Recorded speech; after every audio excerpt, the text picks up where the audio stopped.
Assalamualaikum warahmatullahi wabarakatuh. Okey, untuk video kali ini saya akan tunjukkan untuk kita tambah layout meja di kita punya meja kita.my.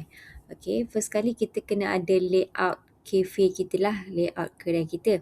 Tak kisahlah kita nak guna nak lukis sendiri dekat atas kertas pun boleh, ataupun kita guna proper lah. Contoh macam saya try guna draw.io. Okay, lepas tu kita try lah layout. Okay, simple je. Okay, yang ni saya buat pintu masuk. Lepas tu 5 ni untuk kerusi lah, bilangan kerusi. Okay, lepas tu bila dah save, okay, kalau macam tak tahu macam mana nak guna, kita draw je dekat atas kertas, tak apa, tak ada masalah.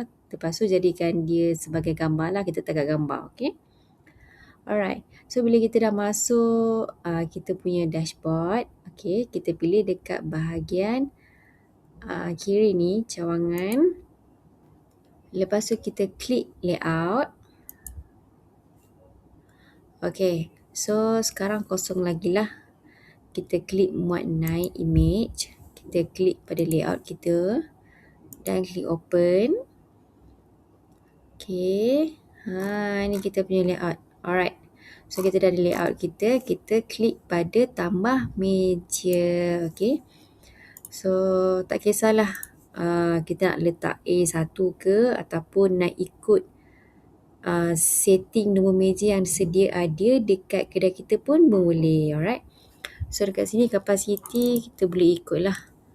Okay, contoh macam ni 5. Okay, lepas tu alamak, tapi ni 5 bulat petak sekejap Okay, kita boleh pilih yang bulat. Okay, so 5P ni, P ni stand for packs lah. Okay, alright. Lepas tu kita tambah lagi meja. Okay, yang ni betul dah. Tambah meja, letak 5, ambil bulat. Okay, letak dia dekat sini. Okay, tambah meja, letak 5. Banyak sangat. Ambil bulat. Alright, letak kat sini juga. Tambah meja, letak 5, ambil bulat. Okay, letak kat sini. Kalau macam kita punya layout tu macam rapat sangat kan, tak ada masalah pun. Okay, so lepas ni kalau nak lukis bagi ada jarak sikit lah, senang kita nak susun meja. Okay, so kita tambah lagi meja ni berapa, 6 pack 6 pack ni berapa segi? Segi 4. Okay, kita nak buat, saya nak 6 kat sini lah kot. Kenapa tidak mahu bergerak ini? Sorry lah ya. Okay, ni square. Nak ambil apa? Segi 4. Boleh lah kot.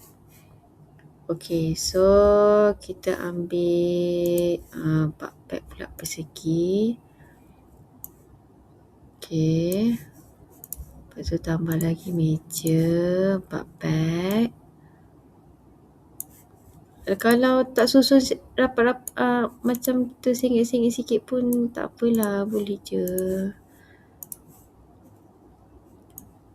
Tapi kalau nak sedap mata memandang tu, susunlah cantik. Okay, 1, 2, 3, 4, 5, 6, 7, 8. Okay, meja ke-10, ke-9. Ke-9 ada 10 pack. Okay, yang ni meja bar lah. Kedai saya kedai angan-angan. Okay, yang ni 6. Okay, lepas tu tambah lagi meja. Ni pun 6 tadi Okay, mana tadi? Kat belakang mana? Ni kan? Okay. Okay, dah siap. Ni layout meja lah. Ni orang masuk pintu, lepas tu pergi kaunter, okay nak order. Duduklah kat mana-mana macam tu. Alright. yang ini dia auto save. Okay, kalau kita patah balik, lepas tu kita klik layout semula. Dia adalah. Okay, kalau terdelete kena buat balik ya. Alright, itu sahaja untuk kita set up kita punya layout meja dekat sini. Alright, itu sahaja. Terima kasih. Assalamualaikum.